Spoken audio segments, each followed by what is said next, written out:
हार्दिक स्वागत और अभिनंदन करते हैं। माननीय ओझा जी आइए।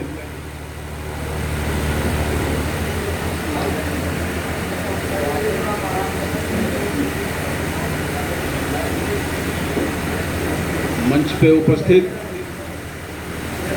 पदाधिकारीगण भारतीय जनता पार्टी के, मंच पे उपस्थित नवनिर्वाचित अध्यक्षा सुष्मिता राघव जी, मंच पे उपस्थित श्री पंकज मिश्रा जी, ऑल इंडिया मनरेगा मजदूर यूनियन उत्तर प्रदेश के उपाध्यक्ष, मंच के सम्मुख उपस्थित कार्यकर्ता बंधु, मैं दूसरी बार आपको संबोधन फिर कर रहा हूं। किन्हीं विशेष परिस्थितियों में सोशल डिस्टेंसिंग की वजह से मीडिया को तुरंत जाना था, इसलिए एक संबोधन तो लगभग मेरा पूरा हो गया है, पुनः एक संबोधन और करना चाहता हूं। आज का यह व्याख्यान कोविड-19 पे था और साथ ही साथ प्रयागराज की धरती ने एक और इतिहास रचने का कार्य किया। लगभग 6-7 माह आत्ममंथन करने के बाद बारंबार हर जनपदों से प्रदेश के दबाव आ रहा था प्रदेश अध्यक्ष या प्रदेश अध्यक्षा को बनाने के लिए, क्योंकि यूनिट मैंने भंग कर दिया था तत्काल प्रभाव से। लोग करप्शन में पकड़े गए थे। मेरा पहला मोटो है, अगर आप करप्शन में पकड़े गए आर्थिक लेन देन में, मैं तुरंत बाहर कर देता हूँ। मुझे ऐसा व्यक्ति नहीं चाहिए जो आर्थिक अपराधी हो। सारा अपराध करके आओ, मैं माफ़ी दे दूंगा, लेकिन आर्थिक अपराध करके आओगे तो माफ़ नहीं करता हूँ। ये सारे लोग जानते हैं। आप लोगों को एक घटना याद होगी, वर्ष 1998 में गोरखपुर के तत्कालीन जिलाधिकारी मिस्टर अरुण सिंघल और मिस्टर राजन शुक्ला, जो विशेष रूप से भेजे गए थे मेरी गिरफ्तारी के लिए, आर्थिक अपराध में पकड़े गए थे। दोनों को भरी कचहरी में दौड़ा के मैंने मारा था। 23 सितंबर 1998 की घटना, मिस्टर अरुण सिंघल जो स्वतः ट्रांसफर करा के गया। मैं किसी अधिकारी के ट्रांसफर के लिए नहीं दौड़ता हूँ, ऐसा पजिल्ड कर देता हूँ कि वो खुद भाग जाए।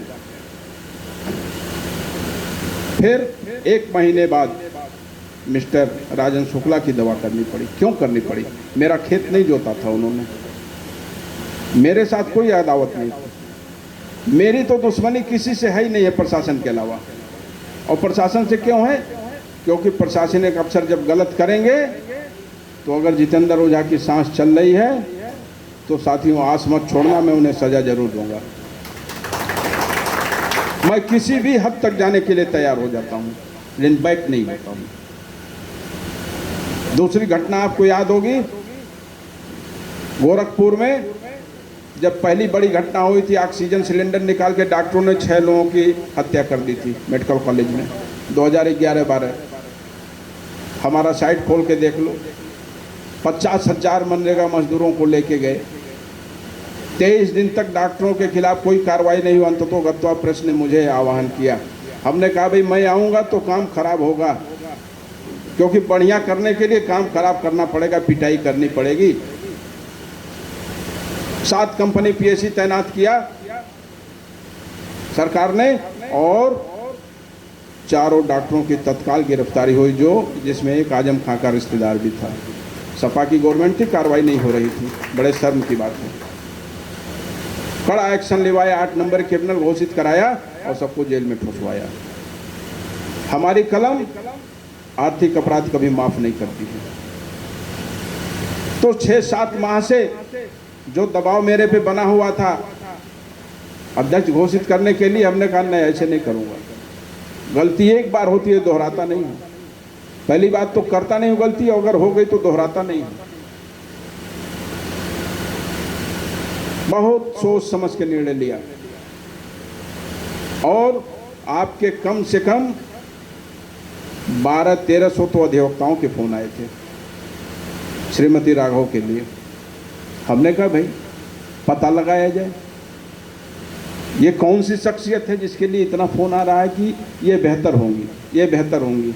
ऐसा तो नहीं कि झांसी की रानी सेकंड कोई पैदा हो गया है। क्योंकि हमारे सूत्र हर जगह हैं। मैंने पता लगाया, सत्यता भी पाया, बाहर की भी चुनाव ये लड़ी हुई हैं, ऐसी सूचना मुझे प्राप्त हुई। और काफ़ी हनक है, ईमानदारों में इनकी छवि है, और दुनिया जानता है जितेंद्र ओझा ईमानदारों को ही लाइक करते हैं। पैसे वालों से हमारी बड़ी दुश्मनी है। क्यों? क्योंकि लक्ष्मी और सरस्वती एक साथ रह नहीं सकती। अगर आपके पास लक्ष्मी है तो सरस्वती विहीन होंगे, और सरस्वती है तो लक्ष्मी विहीन होंगे। तो मुझे सरस्वती चाहिए था, मुझे सरस्वती चाहिए था। सरस्वती का मतलब जिसके अंदर श्रद्धा हो, संतोष हो, सब्र हो, और सब्र इनके अंदर था, सब्र इनके अंदर था। और जिसके पास सब्र है वही सरस्वती है, वही सबरी है। सबरी का अर्थ जानते हैं?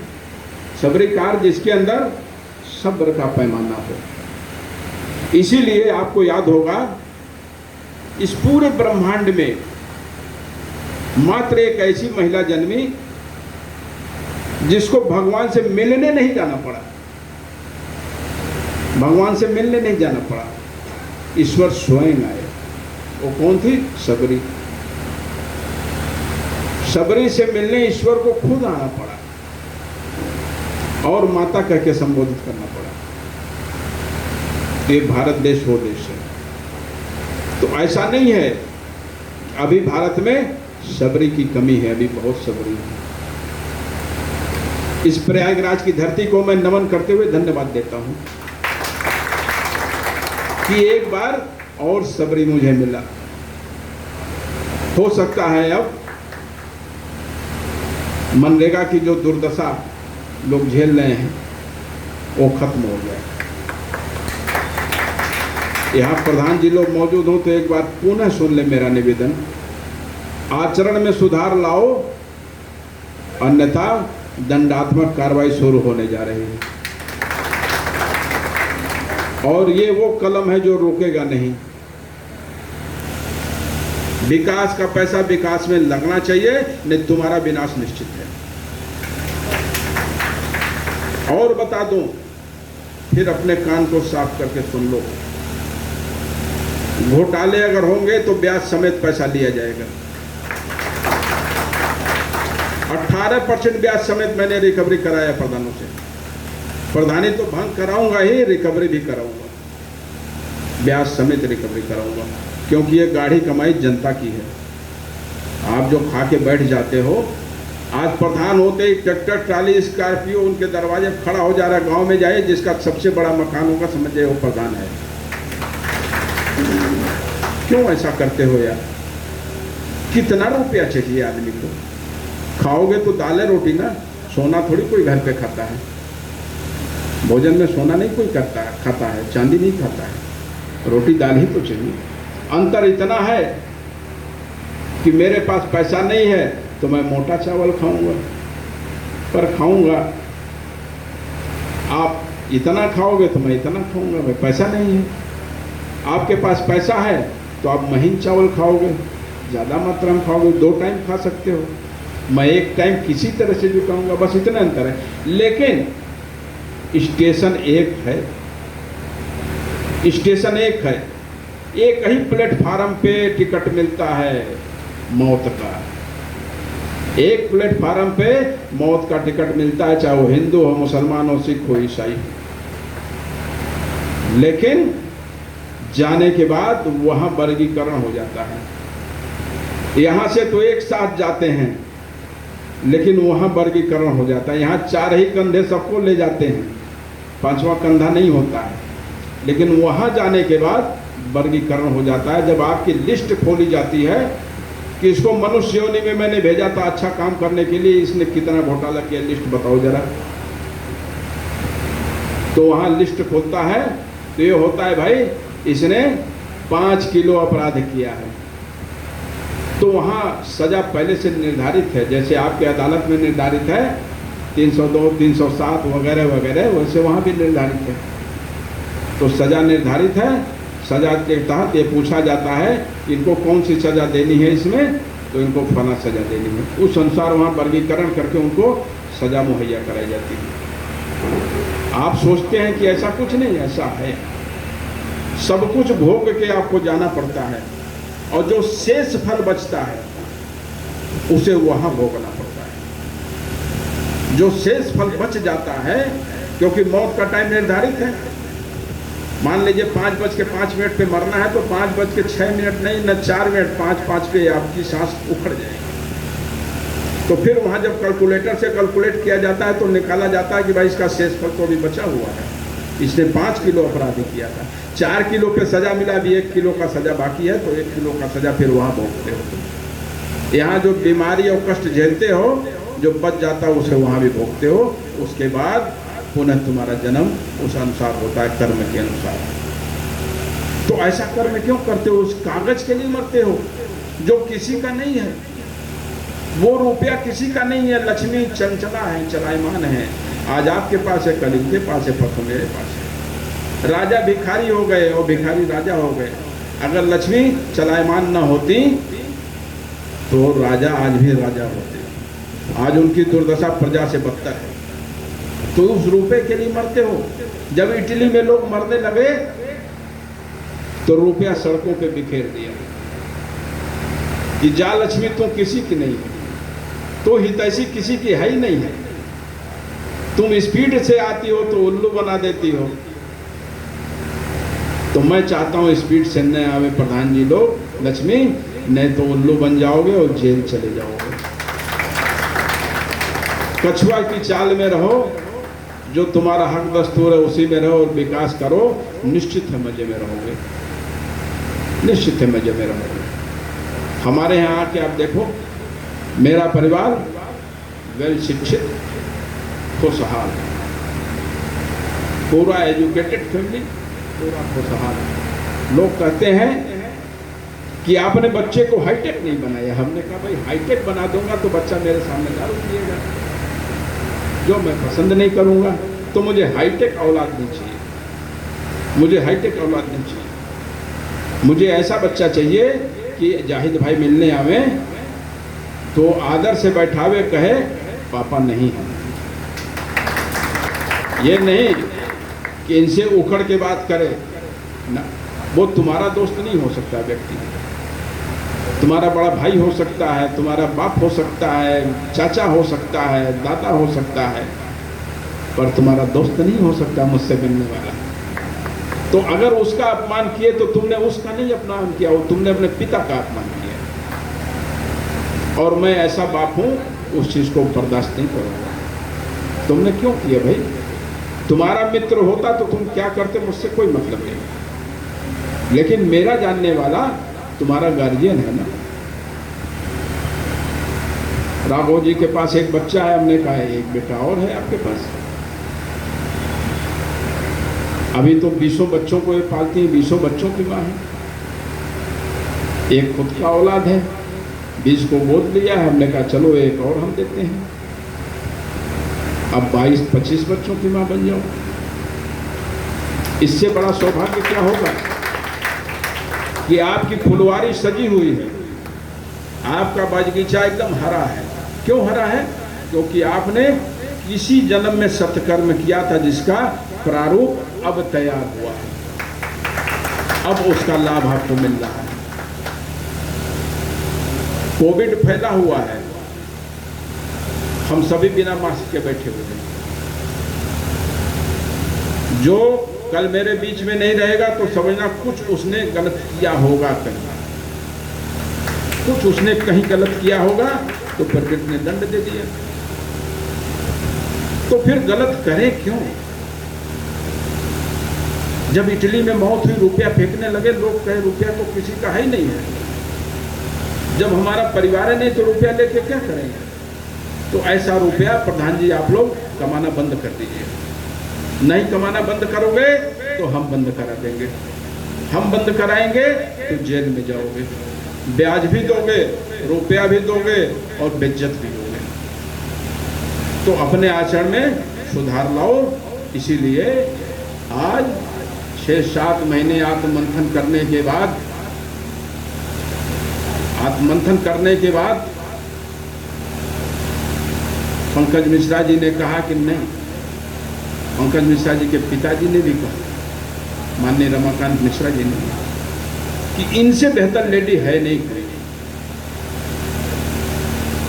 मैंने अपने सारे सूत्रों से जानकारी प्राप्त किया और मैं कहा नहीं, फाइनल मोहर में इन्हीं पे लगाऊंगा और लगा दिया, इस उम्मीद के साथ कि इलाहाबाद की धरती ने हमेशा नया किया है, हो सकता है कुछ और नया हो, मनरेगा में नया हो। तो योगी जी अपराधियों को उधर सजा दे रहे हैं, तो दूसरा सजा मुहैया कराने के लिए एक और मुखिया के प्रदेश को मैंने सुष्मिता राघव, पंकज मिश्रा जी को सौंपते जा रहा हूं। अब ये दोनों लोग मिलकर यह जिम्मेदारी निर्वहन करेंगे। साथ ही साथ प्रदेश कार्य समिति की भी जिम्मेदारी भाजपा ने दे दी। सहयोग कार्यकर्ता सहायता प्रकोष्ठ का सदस्य बनाया, जो बहुत बड़ा मिसाल है इनके नेक कार्यों के लिए। एक पूर्वज ने कहावत कहा है, चाम माने चमड़ा। चाम प्यारा नहीं होना चाहिए, काम प्यारा होना चाहिए। क्योंकि ये 10 साल, 20 साल, 50 साल, 60 साल के बाद खत्म हो जाएगा। कितना भी ग्लेज हो, एक से एक हीरोइन देखो, आज देखने लायक नहीं है। लेकिन उसमें जिसका काम प्यारा था वो आज भी पूज्यमान है। तो मुझे कर्म प्रधान व्यक्तियों, कर्म प्रधान लोग पसंद है। मैं पैसे वाले को कभी महत्व नहीं दिया और आगे भी नहीं दूंगा। पैसे को महत्व देता तो तत्कालीन 98 में शहर कलेक्टर पे हमला नहीं कराता। बहुत मार मरवाया, दौड़ा के मरवाया। 3.5 घंटे का शो चला था, पिक्चर पूरी बन गई थी। भारत की पहली बड़ी घटना हुई, भारत की पहली बड़ी घटना हुई। तो मेरी दुश्मनी आज भी प्रशासन से रहती है, क्योंकि प्रशासन 3-5 करेगा तो मैं 3-5 नहीं होने दूंगा, मैं उसे समाप्त कर दूंगा। चाहे उसके लिए जो भी अंजाम भुगतना पड़े, मैं तैयार रहता हूं। अगर मुझे लिखा है आपकी गोली से मरना, आपकी गोली से मरना, तो तुम्हारी गोली से नहीं मरूंगा, इन्हीं दोनों को मरूंगा। आप आओगे मारने तो हो सकता है बैक फायर हो जाए, आप ही को लग जाए, क्योंकि नाम तो इनकी गोली पे लिखा हुआ है। तो फिर डर किस बात का? जो करना है उसे फ्रंट लाइन से करते रहो, करते रहो। देखो क्या होता है। जो गलत करे उसे सजा देने में अपनी कलम को तोड़ के लिखना चाहिए, वो पैरवी दबा के करनी चाहिए। प्रधान जी लोगों यहाँ मौजूद हो तो फिर सुन लो, तुम्हारे बुरे दिन अब शुरू हो गए। फिर कोविड-19 पे लोग वो सवाल करते हैं कि भाजपा ने क्या किया। वैक्सीन नहीं बनाई, भाजपा वैक्सीन बनाएगी। वैक्सीन तो वैज्ञानिक बनाएगा, डॉक्टर परीक्षण करेगा कि ठीक है कि नहीं, सही है कि नहीं। कोई पार्टी वैक्सीन नहीं बनाती है। मोदी जी वैक्सीन नहीं बनाएंगे, वो साइंटिस्ट नहीं है। योगी जी साइंटिस्ट नहीं है। तो वैक्सीन बनाने का काम वैज्ञानिक कर रहे हैं। आप बताओ, 15-20 साल में वायरस चाइना ने बनाया है, तो आपको दवा बनाने में कुछ तो टाइम लगेगा ही। वैज्ञानिक के पास कोई जादू की छड़ी नहीं होगी, हमारे आपकी तरह इंसान है, दिन रात लगे हुए हैं। कई वैज्ञानिक टेस्टिंग में ही मर गए, उनका तो परिवार बिखर गया। लेकिन यहाँ आज भी विपक्षी राजनीति कर रहे हैं, और राजनीति में राजनीति मुझे नहीं पसंद है। मैं चाहता हूँ इस पर नया काम हो, और निश्चित है, मुझे विश्वास है, ये वैक्सीन सबसे पहले या तो यूएस बनाएगा या तो भारत बनाएगा, क्योंकि मेरा ही वैज्ञानिक वहाँ भी है, मेरा ही वैज्ञानिक वहाँ भी है। ब्रेन अगर दुनिया में किसी के पास है तो इंडिया के पास है। आप देख लो, सबसे पहले विमान कहाँ बना था? भारत में बना था। राइट ब्रदर्स ने तो हाईजैक कर लिया आपके सूत्र को, राइट ब्रदर ने हाईजैक कर लिया। बॉम्बे का एक आदमी था जो विमान बना के उड़ाया, और उससे भी पहले ऋषि भारद्वाज ने 200 फीट ऊंचा जहाज बनाया था। ऋषि भारद्वाज ने 200 फीट ऊंचा जहाज बनाया था। रावण जिस विमान से उड़ता था, पुष्पक विमान, वो भी तो भारत का ही अंग था। किसी जमाने में वो भी यहाँ का ही हिस्सा था। एक समुद्री विस्फोट के कारण वो द्वीप नक्शा आप देखो ना, भूगोल में जाओ तो वो अलग हो गया। भारत इतना नहीं था, भारत इतना था। बीजिंग तक हम थे, बीजिंग तक हम थे, चाइना तक हम थे, ईरान तक हम थे, अफगान तक हम थे। लेकिन हायरे राजनीति, ऐसी पॉलिटिक्स बैठाई गई, ऐसी विषाद बैठाई गई कि काट काट के माँ भारती के अंगों को छोटा कर दिया। आज मोदी जी का विरोध क्यों हो रहा है? क्योंकि वो माँ भारती के कटे हुए अंग को जोड़ने का काम कर रहे हैं, लगातार कर रहे हैं। आप हमारे वीडियो में देखो लॉगिंग करके, 15 अगस्त को मैं 2 झंडा फहराया, पिछले बार भी। पत्रकारों ने कहा आप 2 झंडा क्यों आजकल फहरा रहे हैं? हमने कहा 1 झंडा फहरा रहा हूं भारत माँ की आज़ादी के लिए, दूसरा झंडा इसलिए फहरा रहा हूं कि माँ भारती के कटे हुए अंग जुट जाएंगे। 370 जब चल रहा था, कहे आपको विश्वास? हमने कहा जी हाँ, 370 खत्म होने जा रहा तो एक अंग जुटेगा। फिर फहराया मैंने, फिर लोगों ने कहा कि भैया 370 तो हो गए, अब क्यों फहराए? हमने कहा फिर मैं एक भारत की आज़ादी के लिए फहरा रहा हूँ और दूसरा झंडा फहरा रहा हूँ पीओके की लड़ाई समाप्त करने के लिए, वो भी कटा हुआ अंग जुटने जा रहा है। सर्जरी का काम चल रहा है, सर्जरी का काम माननीय मोदी जी चला रहे हैं, अमित शाह जी चला रहे हैं। हाँ, ऑपरेशन होने में टाइम लगेगा, मेजर ऑपरेशन है, छोटा ऑपरेशन नहीं है। तो मेजर ऑपरेशन है, जिस दिन ऑपरेशन सफल हो जाएगा उस दिन पीओके हमारे कब्जे में होगा। आज क्यों विश्व की हालत खराब है? क्योंकि जान रहे भारत में एक ऐसा नेतृत्व बैठ गया है जो अभी कई सदियों तक हिलेगा नहीं, और भारत के जितने अंग काटे गए सारे अंग जोड़े जाएंगे। आज नहीं कल अफगान भी आपका हिस्सा पुनः होगा। रह गई चाइना की बात, आप कहते हो चाइना मजबूत है, कहीं आपसे मजबूत नहीं। वो पीछे व्यक्ति खड़ा है, उनके पास बंदूक है, लेकिन इसकी गारंटी नहीं है कि बंदूक चलाने की ताकत उनके कलाई में है, इसकी गारंटी नहीं है। तो उनके बंदूक देख के हम डर जाएं? 100 सैनिकों को भारतीय 20 सैनिकों ने मिलकर मारा है। हमारे 20 सैनिक तुम्हारे 100 सैनिक के बराबर हुए। तो कहां तुम हमसे मजबूत हो? टेक्नोलॉजी ले लेने से मजबूत हो गए। बहुत टेक्नोलॉजी देखा गया, अमेरिका से बड़ा टेक्नोलॉजी किसी के पास नहीं है बस विश्व में। लेकिन आप लोगों को याद होगा, इराक युद्ध छिड़ने वाला था, राष्ट्रपति जॉर्ज डब्ल्यू बुश ने कहा था कि अगर इंडिया अपनी आर्मी दे दे तो मैं 6 घंटा में पूरी दुनिया को कैप्चर कर लूँगा। क्यों कहा था? क्योंकि तुम्हें अपने टेक्नोलॉजी पे तो भरोसा है, लेकिन आर्मी पे भरोसा नहीं। आर्मी की बात आई तो भारतीय आर्मी पे तुम्हें विश्वास है, ये ग्रेट है। इंडियन आर्मी मिल जाए तो मैं पूरे वर्ल्ड के हर कंट्री को 6 घंटे में अपने घुटनों पे झुका दूंगा। तो ये मेरी आर्मी है।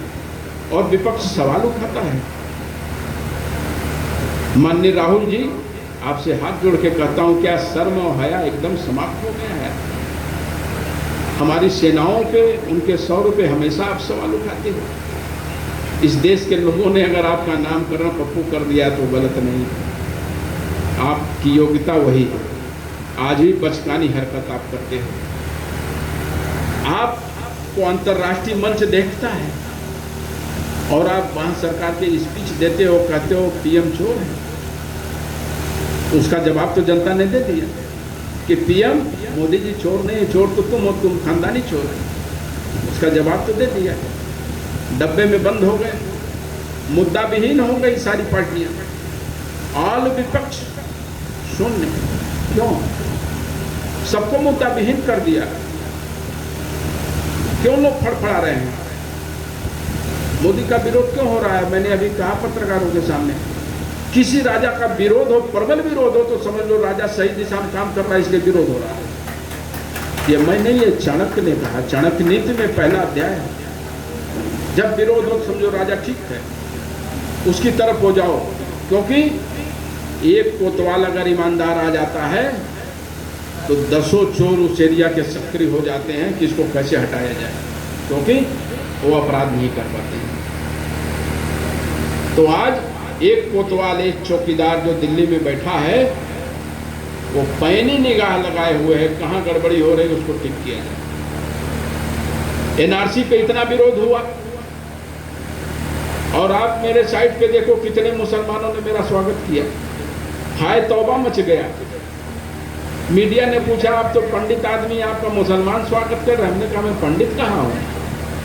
कहे क्यों? अब तो पंडित है। हमने कहा पंडित नहीं हूँ, मैं मनुष्य हूँ, मैं केवल मनुष्य हूँ, और इसीलिए ये मनुष्यता का स्वागत करने के लिए दाढ़ी वाले मुल्ला जी आए हैं। मैं पंडित नहीं हूँ। कहे आपके दरवाजे पे लिखा। हमने कहा मैं फिर कह रहा हूँ पंडित नहीं हूँ यार, मैं मनुष्य हूँ, और मनुष्यता का स्वागत इन्होंने किया है। एनआरसी कहाँ गलत है? हम बाहरी आक्रांताओं को देश में आने से रोकने के लिए नियम बना दिए, तो क्या गलत है? मुद्दे समाप्त हो गए तो ये भी विरोध आपने शुरू करा दिया, आगजनी की घटना करा दिया। ये देन किसकी थी? केजरीवाल जी को रोकना चाहिए था, दिल्ली में बैठे थे ना, क्यों नहीं रोका उन्होंने? उन्होंने नहीं रोका क्योंकि वो चाहते थे यहाँ महाभारत हो जाए तो उनकी सीट निकल जाए, वही किया। आज लोग पछता रहे हैं। आज हर प्रदेश जो गलती कर बैठा है, हर प्रदेश चाह रहा है कि मोदी की सरकार यहाँ भी हो। क्यों चाह रहा है? मैंने अभी कहा ना कि चाम प्यारा नहीं होता है, काम प्यारा होता है। उनका वर्कआउट ऐसा है, वर्कआउट ऐसा है जो विवश कर रहा है आपको वोट देने के लिए। आप बूथ पे सोच के जाते हो मैं सपा बसपा कांग्रेस को वोट दूंगा, वहां जाते हो कहते हो नहीं यार, यह व्यक्ति देश के लिए कर रहा है, ले आओ इसी को वोट दे। हमने बड़ी गलती अब तक की है। आज यूपी में जो अपराधियों को जहन्नुम में पहुंचाया जा रहा है, क्यों? क्योंकि इन्हीं पिछली सरकारों ने उन्हें पोषा है, वित्तीय रूप से मजबूत किया, तब वो आज अपराधी बने। तो अगर उसे कोई सूबा का मुख्यमंत्री बढ़िया आया साफ कर रहा है तो क्या बुराई कर रहा है? सूखे पेड़ को काट देना चाहिए ना, सूखे पेड़ को काट देना चाहिए, नहीं वो खतरा कर देगा, सड़क पे गिर जाएगा तो एक्सीडेंट हो जाएगा। तो सूखे पेड़ को, इन अपराधियों को अगर योगी जी जहन्नुम में पहुंचा रहे हैं तो हमारा और आपका पहला कर्तव्य बनता है जाति धर्म और पार्टी से ऊपर उठ के उन्हें सपोर्ट किया जाए और उन्हें थैंक्स किया जाए, धन्यवाद दिया जाए कि आपने बेहतर काम किया। लेकिन वो काम आप नहीं कर रहे हैं। चाचा भतीजावाद में उलझ के आज भी राजनीति कर रहे हैं। आप राजनीति किसके लिए कर रहे हैं? उस परिवार के लिए जो आपका अपना नहीं है। आप धन जो कमाते हो किसके लिए? बेटा के लिए, बेटी के लिए, बीवी के लिए है। कौन तुम्हारा है जरा हमें बता दो ना। तुम्हारे साथ अगर कोई जाने की गारंटी ले ले तो धन कमाओ। मैं जीवन भर महत्वपूर्ण पदों पे रहा, लेकिन 250 से ज्यादा बैंक अकाउंट नहीं बैठ पाया हमारा कभी। 10 साल से मेरा अकाउंट माइनस में है। खुला भी है कि बंद हो गया ईश्वर जाने, खुला भी है कि बंद हो गया ईश्वर जाने, क्योंकि मेरी हैसियत नहीं। मैं नई अकाउंट मेंटेन कर पाऊंगा। क्यों नहीं मेंटेन कर पाऊंगा? क्योंकि जब उसको मेंटेन करूंगा तो आपका गला काटूंगा तभी मेंटेन होगा, और मैं आपको जबह नहीं कर पाऊंगा, क्योंकि अगर आपकी गला काट दिया तो रात में सो नहीं पाऊंगा। मेरी आत्मा कराएगी कि ना। व्यक्ति जब पैसा किसी को देता है तो बड़ी मजबूरी में देता है। या तो बीवी का गहना बंधक रखता है, या तो खेत बंधक रखता है, तो घर बंधक रखता है, तभी पैसा जुटा पाता है। हम नहीं जानते हैं कि हम अमेरिका जैसे आर्थिक रूप से मजबूत हैं। हमारे पास 3 के अलावा चौथा विकल्प नहीं होता है। हमारे पास 3 के अलावा चौथा विकल्प नहीं होता है। तो जब जिसकी बीवी का श्रृंगार हम छीन लेंगे तो जाहिर सी बात है वो पूजा करेगी तो कहेगी कि नहीं, नेता का भला मत हो, भला मत हो। हमें देखिए, मैं पूरी तरह चंगा रहता हूँ, दिन भर मस्त रहता हूँ। कोई रोग व्याधि है हम दिमाग से उसको हटाते रहते हैं, काम करते रहते हैं। मैं जानता हूँ कि जब जो होना तभी होगा, तो हम अपना काम क्यों रोकें? बीमारी अगर अपना काम कर सकता है तो जितेंद्र ओझा के अपना काम नहीं कर सकते, उसको टक्कर दें। मैं आपसे भी चाहता हूँ उसको टक्कर दीजिए। कोई गलत कर रहा है उसके पीछे पड़ जाओ, तब तक पड़ जाओ जब तक वो सुधर न जाए। क्यों? क्योंकि जब उसे पोषित करोगे तो कल दूसरे को भी वो परेशान करेगा। तो तबाही को वहीं खत्म कर दो। बाढ़ आया है तो बंधा बना के वहीं उसका दम तोड़ दो, उसको फैलने मत दो, नहीं तो एक घर नहीं कई हजार बस्तियों को बर्बाद कर देगा। तो ये अपराधियों की बाढ़ आई थी, अपराधियों की बाढ़ आई थी। 51 केस था ना विकास दुबे में, क्यों मैडम? 51 केस था, कोई जानता ही नहीं था उसके नाम। ये जब मामला हुआ तो ओपन हुआ है। अभी विधायक जी पे 71 केस है। बाप रे बाप, किस मुंह से तुम कहते हो हम जनप्रतिनिधि हैं? शर्म नहीं आती है? इतना केस लगा हुआ है और तुम जाते हो इलेक्शन में माता जी पाल लगी, दीदी जी पाल लगी करने। तुम्हें लज्जा ही नहीं है यार, गजब आदमी हो। किस मिट्टी के बने हुए हो? तुम्हें तो फील्ड से हट के चुपचाप घर बैठ के राम राम करना चाहिए। अब कितना अपराध करोगे भाई? 51 71 पे फुर्सत नहीं हुआ, अभी और चाहते हो? तो लोगों ने नारा दे दिया ब्राह्मणों को मारा जा रहा है। ये कौन नारा दिया? विपक्षियों ने दिलवाया। मैं पूछना चाहता हूं जिन लोगों ने नारा दिया, क्या आतिक अहमद भी ब्राह्मण है, मुख्तार अंसारी भी ब्राह्मण है? उनके खिलाफ भी तो योगी ने कार्रवाई किया। तो धन्यवाद तो देने नहीं गए, धन्यवाद देने नहीं गए। और जैसे ही उनको सजा दिया है तैसे राजनीति की दुकान फिर बंद हो गई, राजनीति की दुकान फिर बंद हो गई। हमारे हिंदुस्तान तुम कब सुधरोगे भाई?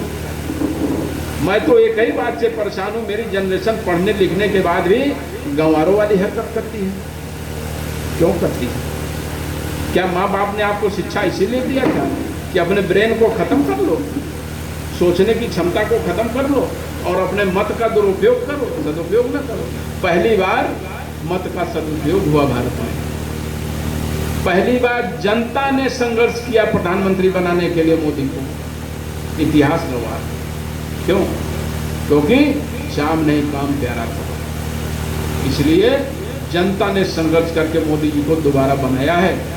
तो माननीय मोदी जी का भी फर्ज बनता है जनता को सही दिशा मार्गदर्शन देना और उनके हित में कार्य करना, जो काम हो रहा है। चाहे अपराध के क्षेत्र में अपराधियों का सफाया हो, चाहे रोजगार के क्षेत्र में हो, कार्रवाई सब क्षेत्र में चल रही है। आज लोग कहते हैं रोजगार नहीं दे रहे, क्यों कह रहे हैं? रोजगार फंसाया किसने? यहाँ से हाई कोर्ट और सुप्रीम कोर्ट तक फंसाया किसने? सब जगह तो आप स्टे लेके बैठे हुए हो। आप तो मैडम अधिवक्ता हैं,